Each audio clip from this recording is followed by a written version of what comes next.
আমি জানাচ্ছি আমি ডেইলি স্টার থেকে একটি কলাম রিভিউ করি। উদ্দেশ্য হলো যে কিছু নতুন শব্দের সাথে পরিচিত করা এবং যাতে আপনারা ভালো মানের ইংরেজি লিখতে পারেন তার জন্য সহযোগিতা করা। ভিডিও ভালো লাগলে আপনারা সাবস্ক্রাইব করবেন, পরিচিত যারা আছে তাদেরকে সাজেস্ট করবেন। এখানে বলছে যে এডিটোরিয়াল আর কি একটা ডেইলি স্টারের text tabs to clear port backlogs. এখানে বলছে নির্দেশ দিয়েছে টেক্সট স্টেপস পদক্ষেপ সমূহ নিন টু ক্লিয়ার মানে পরিষ্কার করার জন্য পোর্ট ব্যাকলগস হলো যে কাজগুলা আটকে গেছে মানে সময়ের কাজ সময় না করলে অনেক সময় ব্যাকলগ হয়ে যাবে।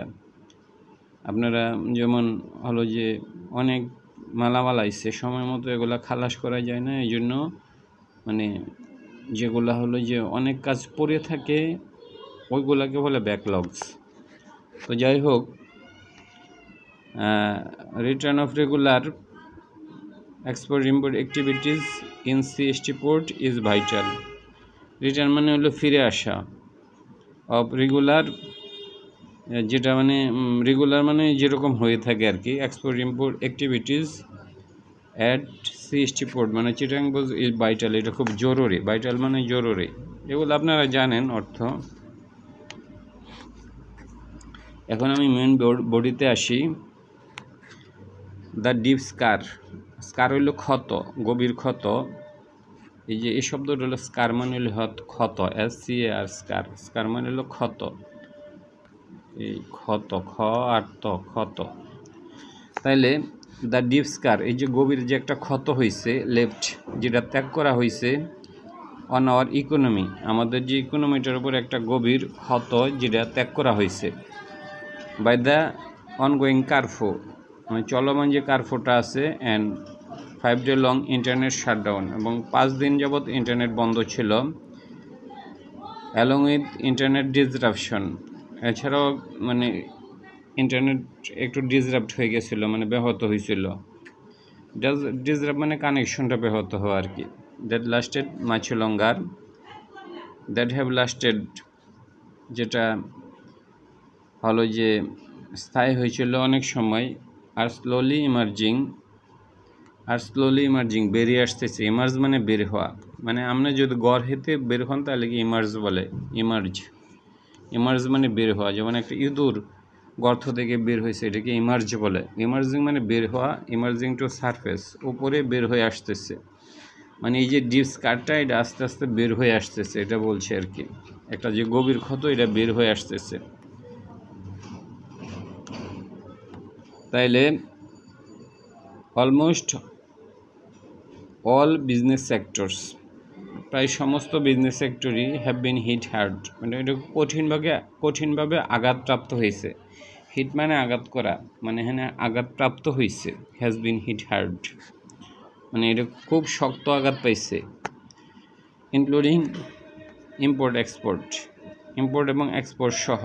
As per the report by Prothom Alo report, এটা the international trading activities at Chittagong পোর্টে যে ইন্টারন্যাশনাল ট্রেডিং অ্যাক্টিভিটিগুলো হয়, হুইচ এটা হ্যান্ডেল করে হলো যে 87% of the countries import export activities. দেশে যত ইম্পোর্ট এক্সপোর্ট হয় তার 87% হয় চিটাগাং পোর্টের মাধ্যমে।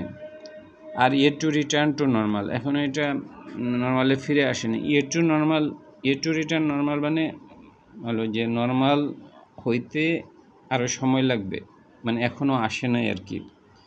আর ইয়ে টু রিটার্ন টু নর্মাল এই শব্দটা এভাবে করা হয়, ইয়ে টু মানে এখনও আসে নাই, আসার বাকি আছে এরকম।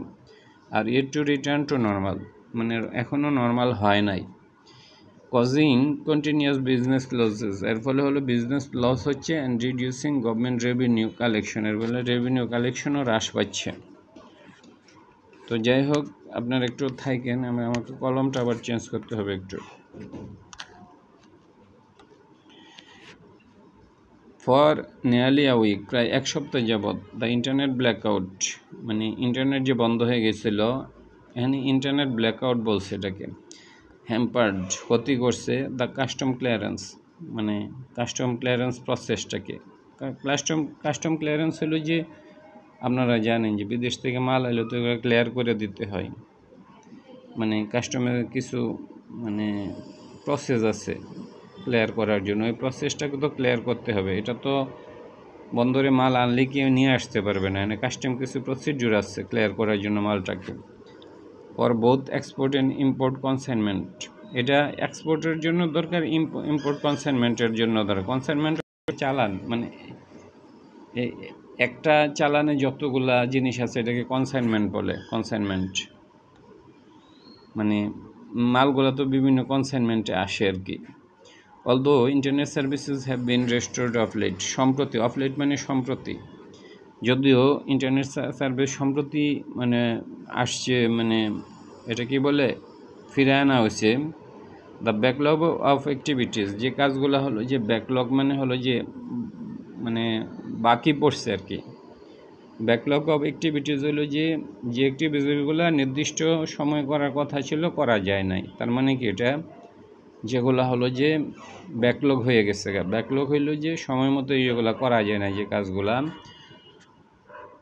হুইচ কেম টু হল্ট, যেটা থাইমা গেছিল বিটুইন জুলাই 20 to 22, এটা থাইমা গেছিলো। উই রিপোর্টেডলি, এটা রিপোর্ট করা হয়েছে যে টেক নিবে at least 10 to 15 days to be cleared, এগুলো ক্লিয়ার করতে 10 থেকে 15 দিন সময় লাগবে। কারেন্টলি, বর্তমানে cargo ships are having to wait 3 to 4 days to enter the port instead of usual one day delay, মানে কার্গো শিপগুলো হলো যে আর হ্যাভিং টু ওয়েট, অবশ্যই অপেক্ষা করতে হচ্ছে। হ্যাভ টু ওয়েট মানে এটা বাধ্য হচ্ছে তারা অপেক্ষা করতে। 3 to 4 days, 3 থেকে 4 দিন, due to enter the port, এর ফলে পোর্টে হলো যে প্রবেশ করতে পারতেছে না, এটা একটু সময় নিতেছে, হলো যে 3 থেকে 4 দিন। ইনস্টেড অফ ইউজুয়াল, এটা সাধারণত লাগে হলো যে 1 থেকে 1 ডে ডিলে, একদিন সময় লাগে যদি মানে পোর্টটা ক্লিয়ার থাকে। আপনারা বুঝতে পারতেছেন যে যদি মানে পোর্টে অনেক মাল জমে যায়, তখন হলো যে জাহাজ থেকে যে মালগুলো পোর্টে আসে সাধারণত একদিনে আসে, কিন্তু এগুলো আসতে পারে না, যেহেতু বন্দরে অলরেডি অনেক মাল রয়ে গেছে। এগুলা খালাস না হইলে তো নতুন মাল ঢুকতে পারতেছে না, এটাই বলছে। It is increasing the cost for importer, এর ফলে যারা ইম্পোর্ট করে তাদের কস্ট বাড়তেছে। Who have to pay $10,000 to 50,000 per day, অনেক কস্টিং, মানে একদিন ডিলের জন্য $10,000 থেকে $50,000 বেশি দিতে হয় ফর সাচ ডিলে। তো এর ফলে মানে অনেক টাকা ব্যবসায়ীদের ক্ষতি হচ্ছে। একদিনে যদি $10,000 থেকে $50,000 মানে একদিন দেরির জন্য হয়, তাহলে 3 থেকে 4 দিনে কত টাকা লস হচ্ছে। This not only increase import cost, এটাকে বলা হলে আমদানি খরচই বাড়ায় নাই, হুইচ আর আলটিমেটলি ট্রান্সফার্ড, যেটা আলটিমেটলি ট্রান্সফার করা হয় অনটু কাস্টমার। ফলশ্রুতিতে দাম বাড়া গেলে কাস্টমারের গাড়ি এটা দেওয়া হয়, ট্রান্সফার করা হয়। But the late arrival of imported raw materials to the factories means, কিন্তু the late arrival of imported raw materials to the ফ্যাক্টরিজে যদি মানে দেরিতে হয়, means a delay in manufacturing as well, এর ফলে হলো ম্যানুফ্যাকচারিংয়েও কিন্তু দেরি হয়ে যায়। মাল যদি মানে কোনো একটা কোম্পানিতে আসতে বিদেশ থেকে দেরি হয়। ফর দ্য আরএমজি সেক্টর, মানে গার্মেন্টস সেক্টরের কথা বলছে, the long term implication is failure, এর ফলে লং টার্ম ইমপ্লিকেশনটা যেটা হয় ইজ টু ফেইলার, ব্যর্থ হয় তারা টু মিট ডেলিভারি ডেডলাইন। আর আপনারা জানেন যে বিশেষ করে গার্মেন্টসের ডেলিভারি যে ডেডলাইনটা, এটা কিন্তু মানে কঠোরভাবে মেনটেন করতে হয়। ফলে যদি মানে পণ্য কাঁচামাল আসতে দেরি হয়, তাদের বানাইতে দেরি হয়, ফলে মানে এটা ডেলিভারিতেও কিন্তু দেরি হয়। তারা ডেডলাইন মানে হলো নির্ধারিত সময় মেনটেন করতে পারে না, they fail and that's the risk of losing buyers, এর ফলে বায়ারও কিন্তু লুজ করার একটা রিস্ক থাকে আদার কম্পিটিটিং কান্ট্রিজ, অন্যান্য দেশে। প্রিভিয়াসলি, অতীতে, উই ওয়ান্ট দ্যাট, আমরা সতর্ক করেছিলাম the government's repressive way of handling the quota reform movement. Government যে কোটা রিফর্ম যে মুভমেন্টটা আছে এটাকে কীভাবে রিপ্রেসিভ ওয়ে, মানে রিপ্রেস তো বুঝি আমরা যে কাউকে দমায় রাখা, মানে গভর্নমেন্ট চাইছিল যে স্টুডেন্টদেরকে দমায় রাখতে। This is the repressive way to handle the quota movement. Subsequent violence, এবং পরবর্তীতে হলো সাবসিকুয়েন্ট ভায়োলেন্স, পরবর্তী যে কিছু ভায়োলেন্স হয়েছে, উড টার্ন ইজ বাংলাদেশের ইমেজ, এটা বাংলাদেশের ইমেজকে নষ্ট করবে as a stable investment partner. একটা স্টেবল ইনভেস্টমেন্ট পার্টনার হিসেবে বাংলাদেশের ইমেজকেও কিন্তু এটা নষ্ট করবে। As trade activity struggle to return to normal, যেহেতু মানে ব্যবসায়িক কার্যক্রম স্ট্রাগল করতেছে টু রিটার্ন আসার জন্য, and business continue take the hit, এর ফলে বিজনেস কিন্তু এর ফলে যে আঘাতটা এটা নিতে শুরু করবে, বিজনেস কন্টিনিউ চলমান থাকবে এটা, টু টেক দ্য হিট এই যে আঘাতটা নেয়া। The fear of losing our hold, এখানে বয় আছে, দ্য ফেয়ার মানে বয়, অফ লুজিং মানে হারানোর, অফ আর হোল্ড আমাদের যে একটা হোল্ড আছে অন ফরেন মার্কেট। হোল্ড হলো যে আমরা এটা বুঝি যে আমাদের ফরেন মার্কেট যে একটা হোল্ড আছে এটা, এর ফলে কিন্তু এটা কিন্তু নষ্ট হওয়ার একটা সম্ভাবনা থাকে। Is turning into a reality, এটা কিন্তু একটা মানে বাস্তবে রূপান্তরিত হইতেছে। Even retailers selling imported goods are not spared, even এমনকি রিটেলার সেলার যারা হলো যে খুচরা বেচে ইম্পোর্টেড গুডস যেগুলা মানে বিদেশ থেকে আমদানিগত পণ্য, আর নট স্পেয়ার্ড তারাও কিন্তু রক্ষা পায় নাই। The late arrival of huge amount of stock all at the same time, মানে স্টকটা যদি একই সাথে আসে, might push the price of products down, এর ফলে দ্রব্যের মূল্যের দামও কমে যেতে পারে। But plus the quality of perishable items, এখানে প্লাস মানে অতিরিক্ত, the quality of perishable goods যেগুলো নষ্ট হয়ে যায়, ওয়েন রিলিজড লেট যখন এটা দেরিতে আসে from the port, is also bound to be compromise, এর ফলে কিন্তু আর কোয়ালিটি এটা কিন্তু কম্প্রোমাইজ হয়, মানে সব দিক দিয়ে কিছুটা ক্ষতি হবে।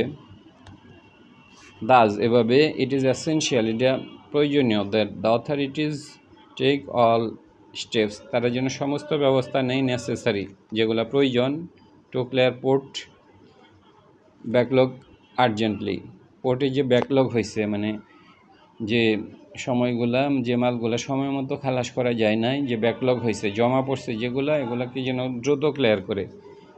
ইমিডিয়েট রেমিডিজ মে ইনক্লুড, মানে ইমিডিয়েট রেমিডিজ হিসেবে ইনক্লুড হইতে পারে ইনক্রিজিং ম্যান পাওয়ার, তারা যেন ম্যান পাওয়ার বাড়ায়, not just at the Chittagong port, কেবল চিটাং পোর্টে নয়, but all other ports handling cargoes, এবং অন্যান্য পোর্টও, making the customs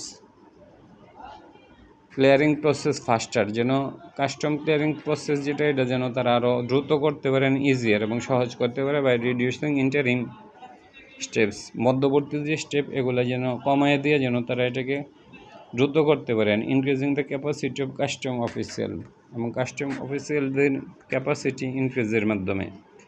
the government also must acknowledge, অবশ্যই স্বীকার করবে দ্যাট যে it's ability to reduce tension, মানে এটার যে সামর্থ্য টেনশন কমানোর, রিডিউস টেনশন মানে টেনশন কমানো, বা অ্যাড্রেসিং দ্য গ্রিভেন্সেস, অ্যাড্রেস মানে প্রতিকার করা, গ্রিভেন্সেস হইল মানুষের মধ্যে যে ক্ষোভ এগুলা, অফ দ্য প্রতিষ্ঠা properly, and keep the economy afloat, এবং ইকোনমিটাকে মানে অ্যাফ্লোট রাখা, বাসমান রাখা, ভাইব্রেন্ট রাখা, মানে অ্যাফ্লোট মানে হ্যাঁ ভাইব্রেন্ট রাখা, কি ইকোনমিটা যাতে স্থবির না হয়, অ্যাফ্লোট থ্রু সাপোর্টিভ মেজার্স, মানে প্রয়োজনীয় ব্যবস্থার মাধ্যমে, ইজ বিং সিরিয়াসলি কোশ্চেনড, এটা কোশ্চেন করা হচ্ছে in the business world too, মানে ব্যবসায়িক জগতেও। It must rise to the occasion, rise to the occasion হলো যখন যে ব্যবস্থাটা নেওয়ার দরকার ওই সময় অব্যবস্থাটাকে নেওয়া বলে রাইজ টু অকেশন, মানে যেমন হলো যে দেশে যদি একটা ধরেন এক জায়গায় মারামারি হচ্ছে, পুলিশ যদি সাথে সাথে রেসপন্স করে, এটাকে বলে রাইজ টু দ্য অকেশন, মানে যে সময় যেটা করার দরকার ওইটা করা আর কি। যেমন হলো পোর্টে বিভিন্ন মানে ইম্পোর্ট আইটেমসের ব্যাকলগ হয়েছে, তাইলে এক্ষেত্রে হলো রাইজ টু দ্য অকেশন, মানে তাৎক্ষণিকভাবে একটা ব্যবস্থা নেওয়া এটাকে বলছে। তাইলে ইট মাস্ট, এটা অবশ্যই রাইজ টু দ্য অকেশন, মানে সময় মতো খুব দ্রুত সাড়া দিবে। অ্যান্ড টেক লেসন্স, এবং লেসন নেবে ফ্রম ইটস ফেইলার, তার ব্যর্থতা থেকে, for the sake of the Nations future, মানে জাতির ভবিষ্যতের কথা চিন্তা করে, ফর দ্য সেক মানে খাতিরে, for the sake of Nations future, জাতির ভবিষ্যতের খাতিরে, মানে এটা যাতে মানে ব্যবস্থা নেয়। টেক লেসন্স মানে হলো যে লেসন নেওয়া ফ্রম ইটস ফেইলার, ব্যর্থতা থেকে, for the sake of Nations future, মানে জাতির ভবিষ্যতের খাতিরে। ধন্যবাদ। তো আমি এখানে শেষ করতে যাচ্ছি।